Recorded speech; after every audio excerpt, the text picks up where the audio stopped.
afternoon to you, and thank you for staying logged on to amplifiedradio.net, your Pan-African talk and music online radio station where your voice makes a difference. My name is Okachi Chukwu. Time check is 4 minutes past the hour of 1 o'clock West African time, and it's time now for Say No Campaign radio program. Say No Campaign is a coalition of civil society groups who are committed to the fight against corruption, impunity, electoral violence, and all other vices. And on this show, we like to look at all of these issues and governance challenges and profile solutions to them. And today we are going to be dealing with one issue that has plagued Nigeria. Not just Nigeria, is an issue that is not entirely new to us. It is a problem that is plaguing, all other countries of the world, but it seems like it's something that it's very peculiar to Nigeria. Now, what am I talking about? I am talking about corruption. It's become almost a cliche because, Nigeria's president, Muhammadu Buhari, ran and won an election on that premise. He promised to stamp out corruption and make it non-existent. In fact, while he was embarking on a campaign in 2015, he said something very profound. He said that Nigeria has to kill corruption, otherwise corruption will kill Nigeria. Now the question is, for as long as I can remember, I know that I wasn't even born then, but I know that when he was a military head of state, he had a war against indiscipline and corruption at the time, but we were not successful in tackling and completely phasing out corruption. And in that time, successive governments have tried to look at what they can do to stamp out corruption, but it has not exactly worked. And we're back with President Buhari and his anti-corruption campaign. Now, 2 years in, how has that fared? Is he making progress? Is he not making progress? Where are we on that?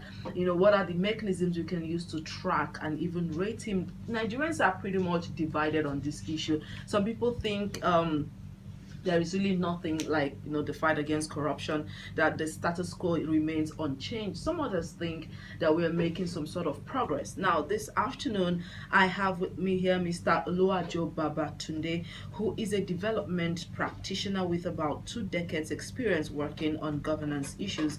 His programmatic and management experience spans local and international NGOs working in project management, designing, managing, and implementing programs and activities in the areas of governance and democracy, civic education, human rights monitoring and documentation, corruption risk assessment, gender advocacy, training materials development, facilitation, and research. Babatunde, in the course of his career, has engaged with policymakers at local, national, and international levels. He is a fellow of the Marquette University Spin Center for Governance. I hope I pronounced that well, Washington, D.C. He's also a Chevening Scholar. Now, seeing Chevening Scholar, I applied for Chevening, I didn't get in, so my heart is still broken. Well, Mr. Babatunde, thank you so much for coming on the program. Thank you very much. And as for the Chevening, don't worry, you just cannot give up. All right. Don't give up. I needed to hear that. Thank you so much. I mean, a very intimidating CV you've got there, and it's good to know that you've got quite the experience that we're looking at, and you're in a better position to look at this issue with us. So I think the first place to start would be definition. My father always says that life begins at definition. We had former President Goodluck Jonathan tell Nigerians that stealing is not corruption, right? So with that definition, he coming up to tell us, okay, yeah, there's something called corruption, but stealing is not one of them. We started having all these debates, media engagement. The media actually went agog, people trying to find out really what corruption is, because if you cannot define a thing, how do you even know how to deal with it? So I would want to know, what does corruption mean to you? Well, corruption is the abuse of entrusted power for personal gain. I mean, you are put in an office, either public office or private office. You are supposed to, you have certain powers that you are supposed to use to either allocate resources or use to develop policies, and then you turn around to use that power for your personal gain. That is corruption. So it therefore means that if I'm giving 15 naira, for example, to use to provide service, for a target group or for society, and I turn around using 40 naira for myself, that is corruption. So that's a dichotomy that the former president was trying to create. For me, is actually artificial, and for me, it is most an unfortunate dichotomy. Because in the real sense, that dichotomy does not exist. Corruption is using entrusted power for personal gain, and that includes stealing money that you are giving to provide service for community for society. So if you're a president and you are supposed to manage resources on our behalf, and then you use it for a personal gain, which most often than not will involve, stealing money, stealing public resources, that's corruption. So it is an artificial creation that does not exist in reality. And for me, that was one of the most unfortunate statements any president will make. For a president, it's more or less like an endorsement of looting, public looting. He even made a more embarrassing one that saying you cannot tie goat to a yam and expect a goat not to eat yam. So who is the goat and who is the yam? So that means those among him and those he elected into government who are stealing, who are engaged in corruption, they were goats. And what you do to goats was what Nigerians did to them, which is to kick them out of power. Nobody has a house and you allow a stray goat come into your kitchen and start to eat what you have in your kitchen. So for me, that dichotomy was nonsensical. It's more or less an endorsement of public looting.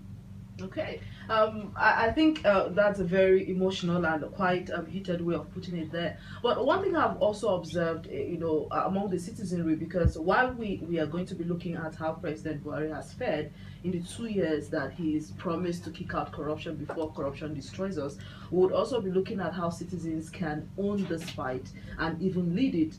And in the course of my interactions with people, it seems that, people often think that it's not corruption unless it's an elected public official who is involved. And maybe because corruption is something that is usually used when you're talking about, public office for private gain and issues like that. What are some of the manifestations of corruption that, citizens, ordinary citizens, my grandmother in the village can look out for to be able to say, okay, yes, this person may not necessarily be the governor or the president, but this public official is engaging in corruption beyond the usual probably bribe taking and the likes? Well, as I said, corruption is when you use entrusted power for private gain. You can be the managing director of a private company. Okay. People want to get employment, and you are asking them that, okay, they should give you, do you want favor in return? It may not be just money. It may even be sexual favor. So that is you have used entrusted power that was entrusted to you. You are using it for your private gain. So that is corruption. If you are a councillor, then they want to build a road in your community, and instead of looking for how the road will serve the greatest number of people in the community, you decided that the road should start from your gate and terminate probably at the main junction. That is corruption, because what you have done is that you have used that power that was entrusted to you to serve the people, to serve your private interests. So it is very clear and it is not ambiguous, because the essence of society is that because all of us cannot be in power, we elect people at various levels. Local government level, we elect even chiefs. What we have done at that point is that we have entrusted power, collective, we have handed our sovereignty to you. And you are supposed to in turn use that to serve the greatest good of the greatest number of members of the society. If at any point in time you turn around to use that power for your own personal gain, either by way of making policies that will favor you and your interests or your acolytes, that is corruption. Either by way of using resources that was supposed to provide goods and services, and you use it to further your own nest. Anytime somebody is sick, it is not my duty to have to contribute money for somebody's school and somebody's child who cannot go to school. Because in sinner society, and when I say sinner society, it's something that I experienced as a kid growing up in Nigeria, in Lagos State. My father is a working class person, but a very comfortable one. I grew up with cousins, nephews, but I never knew anybody coming to tell my father that my wife is pregnant, I don't have money, I'm not paying my school, my child cannot go to school. Because at that point, those things were provided by the state. So if the state fails to provide, to play its duty, to play its role, and I have to contribute to provide that, what I'm doing is I'm subsidizing government. And the reason why that is simply not possible is because of corruption. Because they keep telling us government cannot provide education, they cannot provide road, they cannot provide school, they cannot provide hospitals. So what can they provide? Even security now they can't provide. That is why everywhere between Lokoja and between Kenya and Lokoja, it has become kidnappers den. If you are going between Abuja and Kaduna, I'm not den. So what can they provide? And the reason they can't provide it is because of corruption, because these resources are there. Every year we have budgets, money allocated to every sector of our life. But what are the outcomes? Nothing, minus.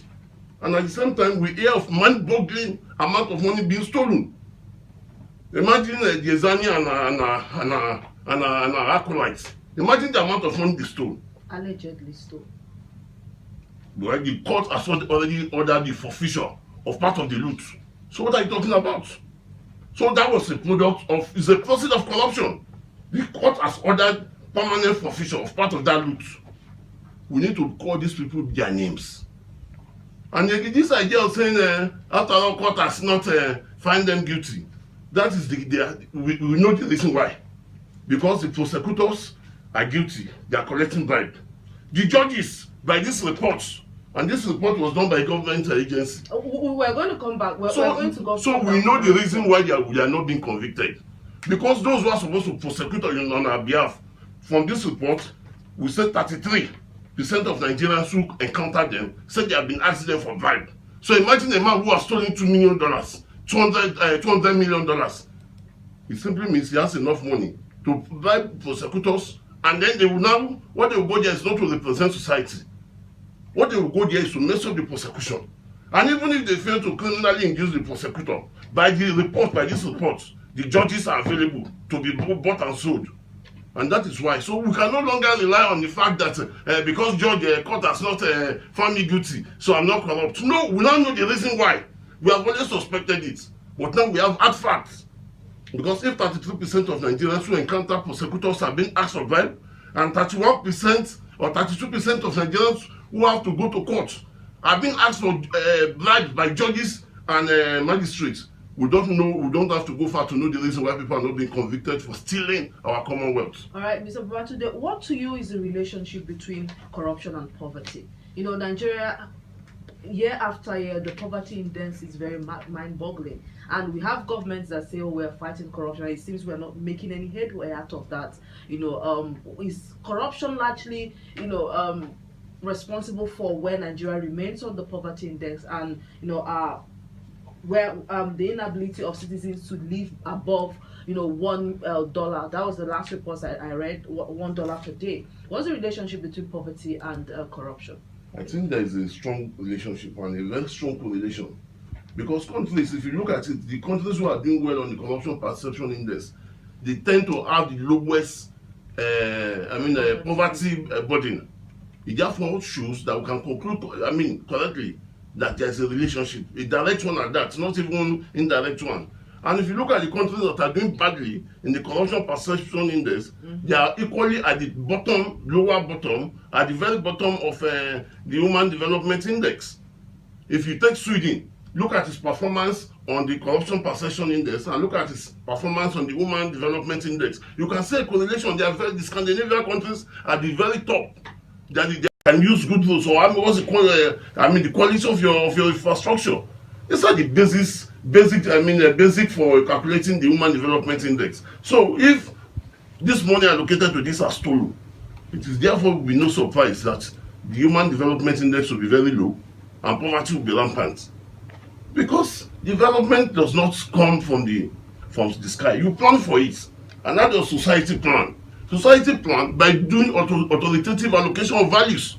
You have to allocate resources to determine, okay, what is our priority? What do we need to do to transform our society? And the only way to transform society is to invest in your human capital. If money now that is meant for it is not diverted or stolen, as has been done repeatedly in Nigeria, then you should not be surprised that you have a high level of poverty. So there's a direct relationship, because money for development comes from public purse. And if the money from public purse is looted, and some people now tell us that stealing is not the same as corruption, you know that society cannot develop. All right. Remember, you can be a part of this conversation on Twitter using the hashtag #SayNoCampaignNG. Follow Amplified R and and also follow at @SayNoCampaignNG. And if you have any questions for Mr. Babatunde here, you can send it comment. If you've got any comments, please let us know. And remember, the hashtag, like I said, is #SayNoCampaignNG. And just keep your conversation coming, and we'll do our best to take them. Now, you made a reference to this report that was just released today by the National Bureau of Statistics, which revealed that an overwhelming percentage of Nigerians, 95% actually, will accept a bribe when offered or pay a bribe when demanded. And that survey showed that only 5.3% of Nigerians will either refuse to pay a bribe when asked to, or refuse to accept when a bribe is offered to them. And it went further to say that the top bribe takers are the police. I mean, most Nigerians will not doubt that. Surprisingly, prosecutors, who you mentioned, and then insurance companies, surprisingly, and then teachers. Mentioned private schools in particular. Teachers, I don't know, when their rewards are in heaven, I mean, they might want to help themselves right here on earth. But first and foremost, what is your take on that report? Because when I saw that the report said 400 billion, it's the estimated value of bribe paid to public officials by Nigerians in a year is 400 billion. I thought that money is too small considering what we know. I mean, if you're saying 95% of Nigerians indulge in bribe, we know our population is simple mathematics. I'm not very good at maths, I know, but I can put 2 and 2 together and I won't come up with 2022. But what do you think? Is that report, that money, did it shock you, or you thought it was too small? Well, for me, I wasn't too surprised because, and again, remember that this is just bribery. This does not involve looting of public resources. Actually stealing. This is just about bribes you pay, facilitation fee to get things done. It does not include outright looting. It does not include the type of money the former NSA was sharing to people.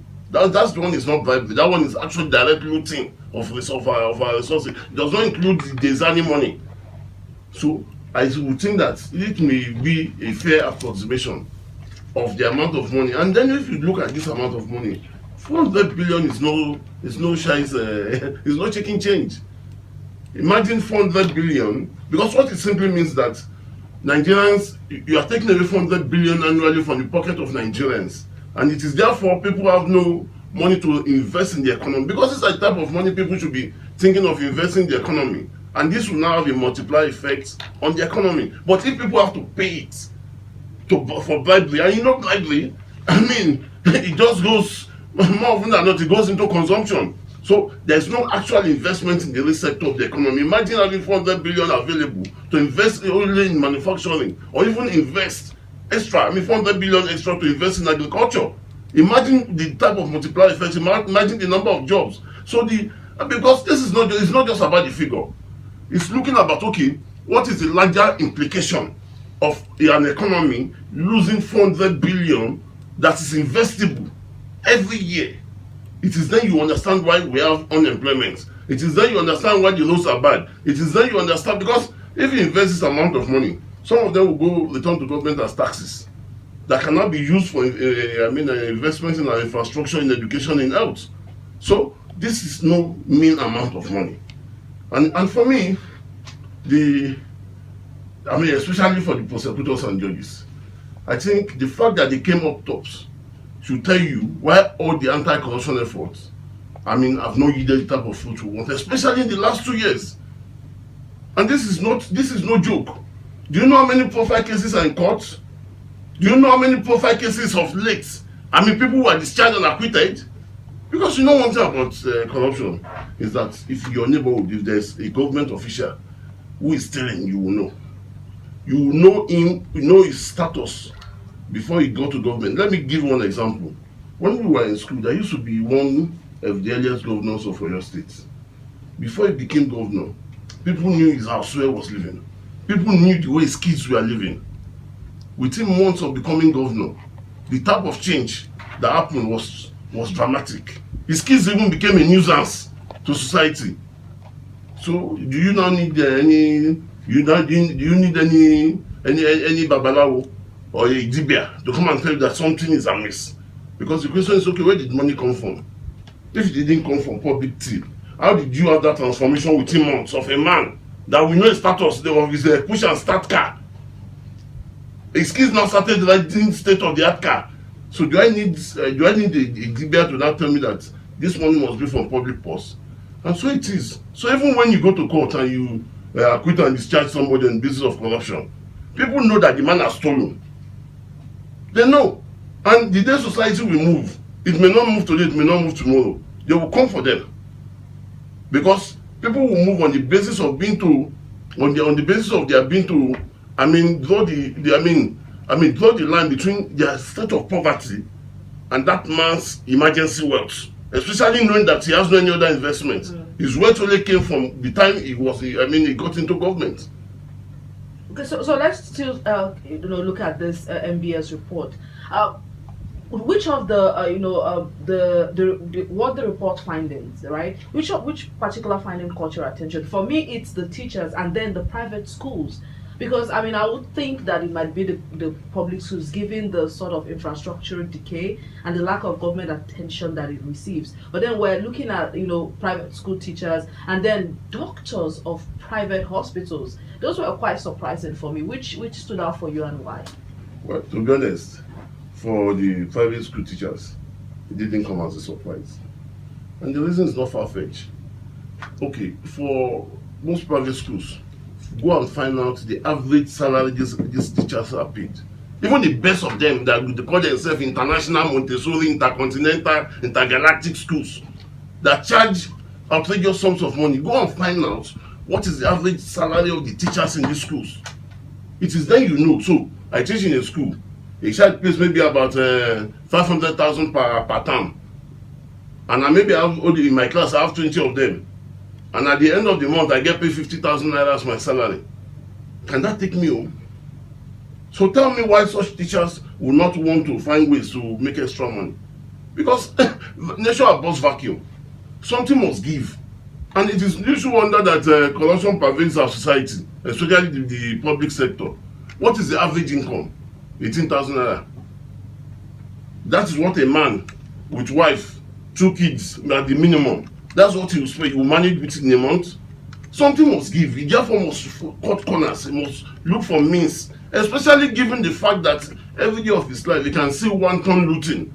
He carries file where people file that they used to steal hundreds of millions. And you think he will just keep quiet? At his own level, he will devise a means to want to defraud the system. And that is why, beyond the effort at saying we want to prosecute, we want to criminalize, we need to do a serious, it's a serious thinking and say, okay, as part of our effort at fighting corruption, is it possible that we make people live like human beings, such that at least you take away that caution need from them? Because the majority of the petty corruption is based on the need of the people. A man wants to pay school fee for his kid. His salary is not even coming. They're not even paying the party sum again now. All of them now, they get money from Paris refund. We saw how many governors have been accused of going to build hotels with Paris fund after their house. Some people in the National Assembly, they even became consultants and took a large chunk of the money. For you to know how criminally minded these people are. People have not been paid salary. You got what is it called? This thing from federal government. And instead of using that to pay salaries, people, they keep cornering this money. For you to know that this thing has become pathological. So these are no longer people that you can preach to. Society must stand up and say enough is enough. We must stand up to say no, we cannot continue like this. Because as I said earlier on, majority of this petty corruption at the lower level is informed by need. So as part of our effort at fighting corruption and preventing it, we need to look at the way we treat those who employ to work for society. We need to look at the condition of service of people who are in the public service. You can't pay a man 18,000 naira with a man with family, and you expect him not want to cut corners. And therefore, it is no little wonder that this report says over 90% of us will either accept or give bribe, because that's the only way people can make ends meet. So that's one of the measures the government will need to take. What is the condition of service of the worker? Because let me tell you, and if anybody say there's no money to pay, that person is a liar. No money to pay. How come, where are they getting that amount of money we hear every day they are stealing from? The reason is simply because there's so much liquidity in the system, money that is not allocated to anything. The system is awash with that money. Look at when they came with the TSA account. Do you know how many accounts were being discovered? This morning, the Accountant General of the Federation was even still talking about this same thing. So there's money in the system, but this money is not allocated to anything. And that's why it's easy for people to steal. So there's enough resources to meet the needs, our need as a nation. What we don't have enough for is the greed of those who are holding political office. There's enough resources. God has given Nigeria enough resources for the need of Nigeria and Nigerians. What we don't have enough for is the greed of our political class. Okay, so let's shift now to the very popular President Buhari's anti-corruption fight, which I sort of have a problem with. I mean, one man cannot fight this monumental corruption that you're talking about. So let me get your assessment. I think it hasn't done anything, to be quite honest, because if it has done anything, we shouldn't be having some of this sort of reports. There should be some sort of reduction, unless maybe the argument could be we didn't have this probably 2 years ago. But what do you think about the president's fight against corruption? Some people think he's just witch hunting people and just making noise about it. Is it yielding results? Have we made any progress?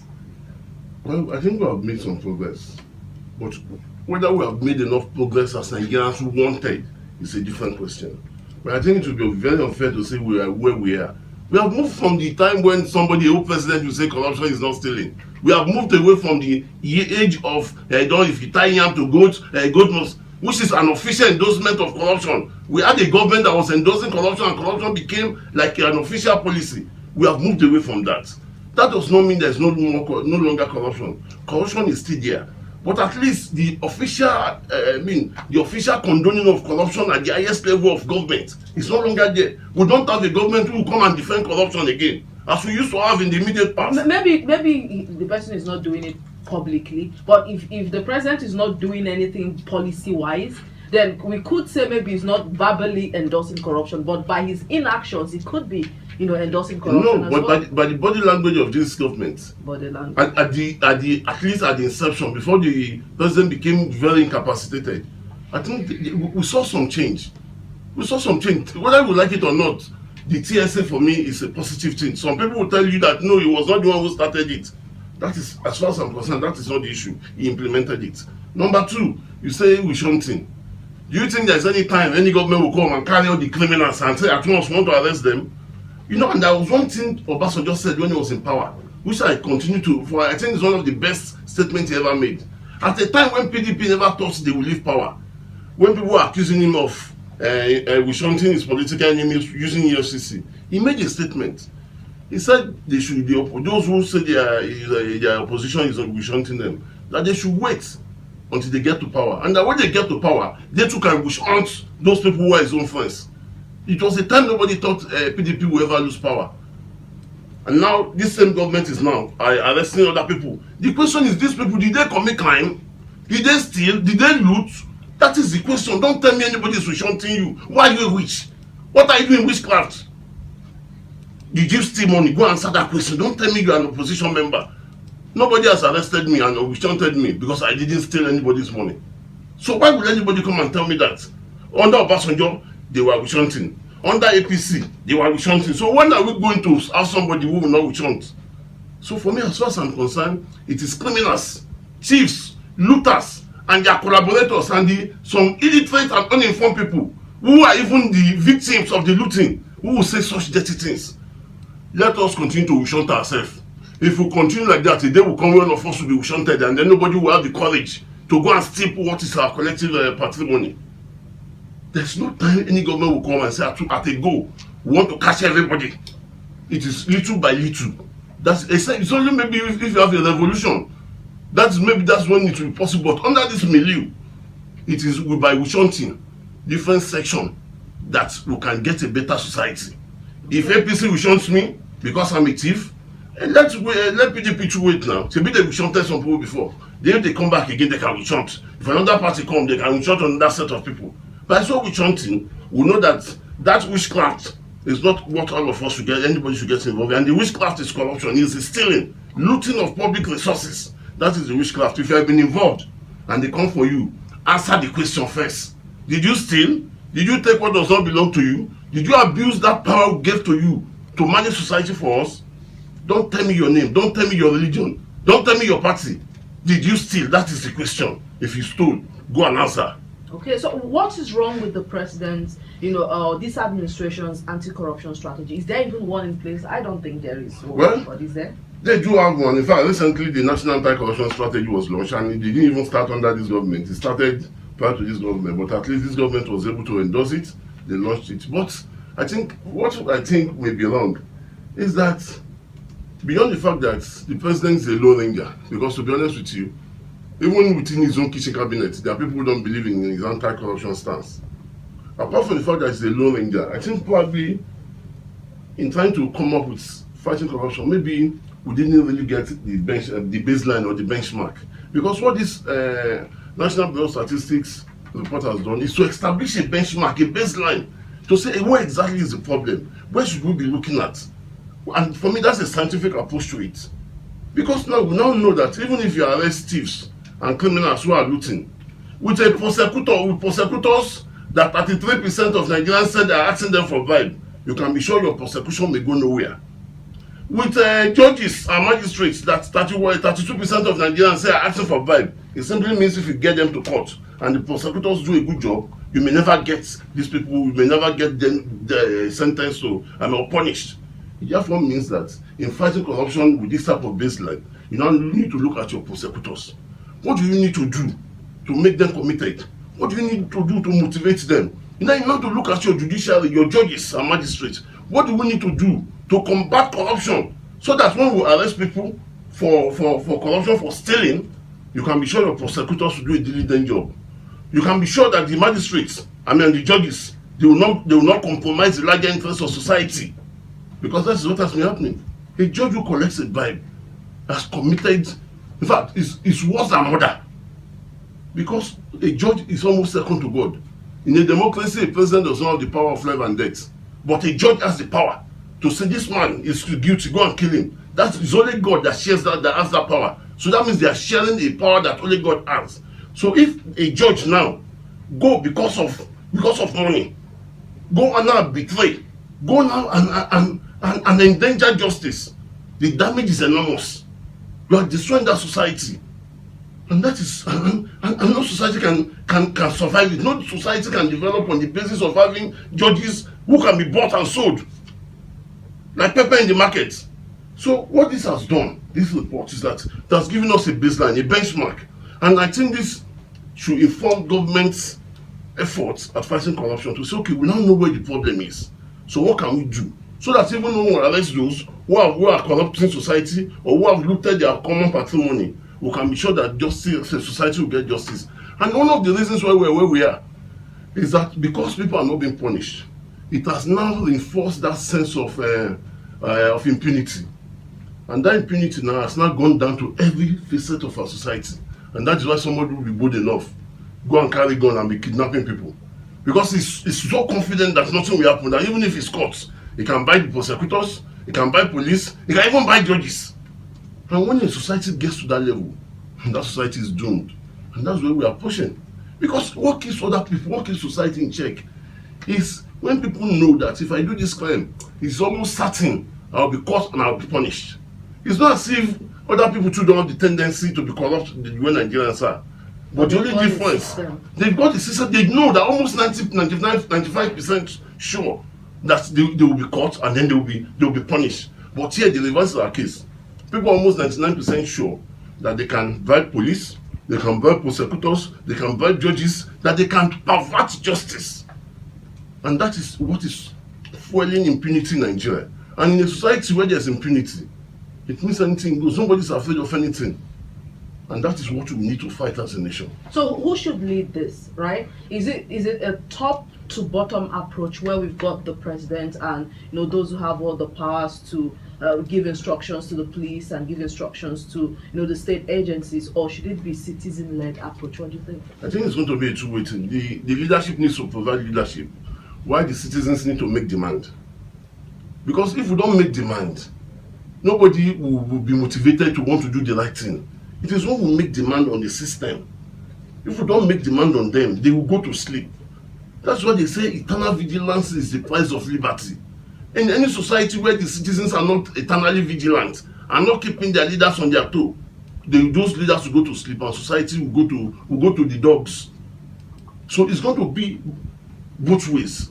As citizens, we must continue to make demand, and as leaders, they must continue to provide the leadership. And I simply think that's something this president was trying to do. Unfortunately, is alone, because even those around him, they don't believe. To make it worse for him, he's now incapacitated. So where do we go? But the only way to go is for the citizens to continue to make that demand. So when you say make demands, because sometimes people would think it's let's go on social media, create a hashtag, let's take to the streets like Nigerians are doing, with various campaigns. What sort of holistic, even effective, strategy can you recommend for citizens who are listening as to how they can make demands, on government to make sure that we entrench a culture where impunity does not become the order of the day? To be honest with you, it's going to be a combination of all this, because citizens' demand is like a spectrum. Some people will be marching on the streets, some people will be on social media, some people will be talking, some people will be writing. So it's going to be a spectrum. Some people will be organizing in the communities, getting people organized to demand even from councillors, from local government. So it's going to be a spectrum. It's going to be a combination of this. There's nothing like a silver bullet. There's nothing like a silver bullet. It's going to be a combination of all civic and citizens' engagement and actions that can come together, that will not become that demand on the system.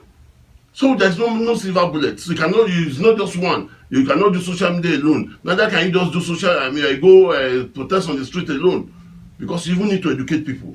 Because the educator must first be educated. Those who want to make the demand, if you don't educate them, you may even be playing to the hands of the enemy. So those who are organizing the community, those who are organizing even within genuine political platforms, those who are educating the people, those who are doing social media, those who are writing, those who are talking, it is a combination of this that will really result into that demand that will not put pressure on the system to listen to the voice of the citizen. Okay, so the NBS report said something very profound. It revealed that 36.4% of young people are very likely to give bribe. But then we've got a political culture in Nigeria that thrives on alienating young people. They keep saying, young people don't have what it takes, but then these people have ingenuity. They've got a lot of creativity, and they've got the energy to lead this campaign. How can the government of the day incorporate young people, bring in all of the capacity that young people carry to ensure that this culture of corruption is eradicated in Nigeria? Well, I think there's a two-way thing. The youth, they should not think anybody will come and will meet them one day and say, come, let us incorporate you. No. you need to fight for space. I know society especially has been very unfair to the youth. What do I mean? As a student, I was a national student leader.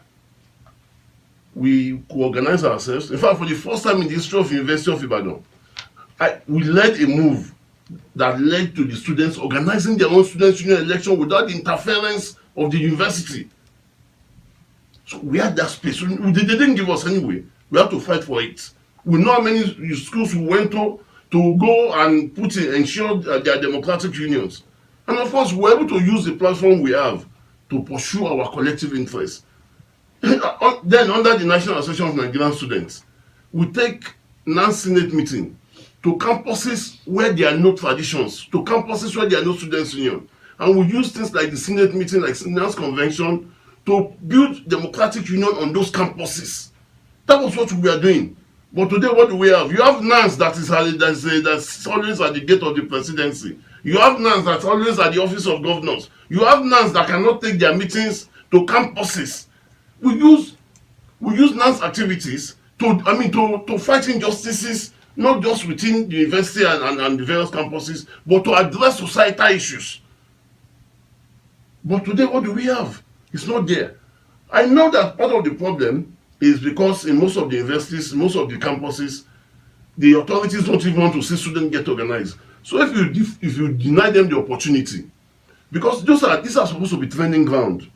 The first set of our nationalist leaders, they were all student activists. They learned the art of being active citizens when they were students. They had the opportunity to organize themselves, and that knowledge was what they brought to society to be able to organize, to fight colonialism and demand for independence. But today, what do we have? So you want a kid who just went to school, a triangular student, who don't even know where students' union building is, who don't know even what it means to go and debate in the students' parliament. You expect him to graduate and come to society, and you manage whether he will steal money or somebody will send him to the State House of Assembly. You now imagine all of a sudden you have that skill. Like we used to say among my generations, most of the things we do today were the things that we never learned in class. We learned them outside the class in the course of getting ourselves organized, in the course of becoming active a youth. Today, all those vistas are no longer there.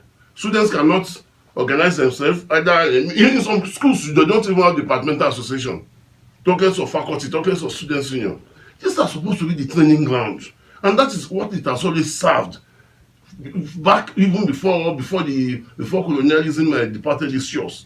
But all those platforms for the youth to develop themselves is no longer there. So the youth themselves need to go back and know that you need to fight for space. Nobody will hand over space to you. They need to reclaim those platforms that used to be training ground for youths.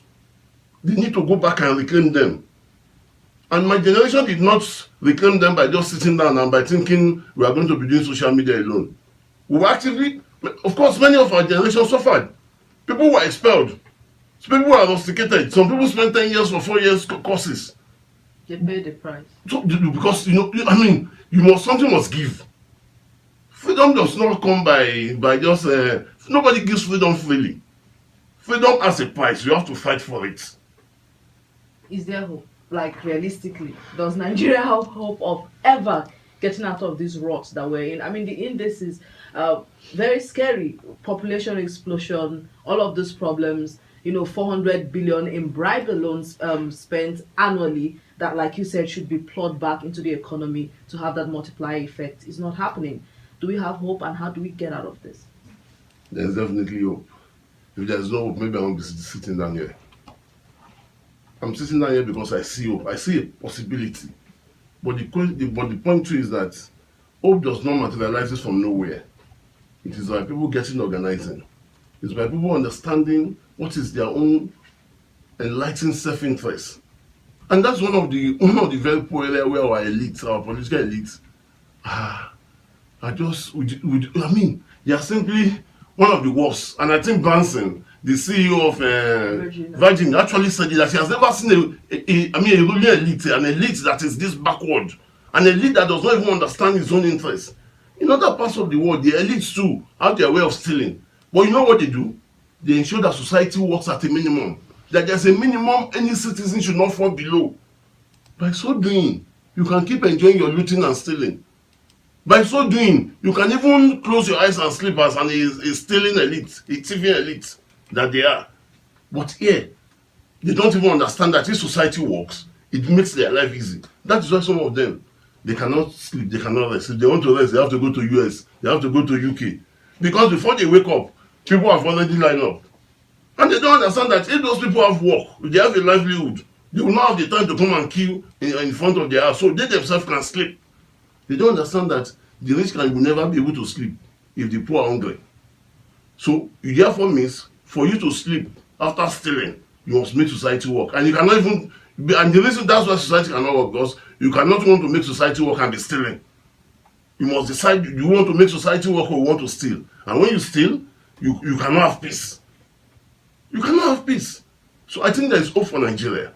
What we need to do is to keep organizing, keep educating our people, keep encouraging people to ask questions. We keep making demand on the system. We keep putting pressure on the system. I think there's hope for us because we have no option. Imagine when there was war in Liberia.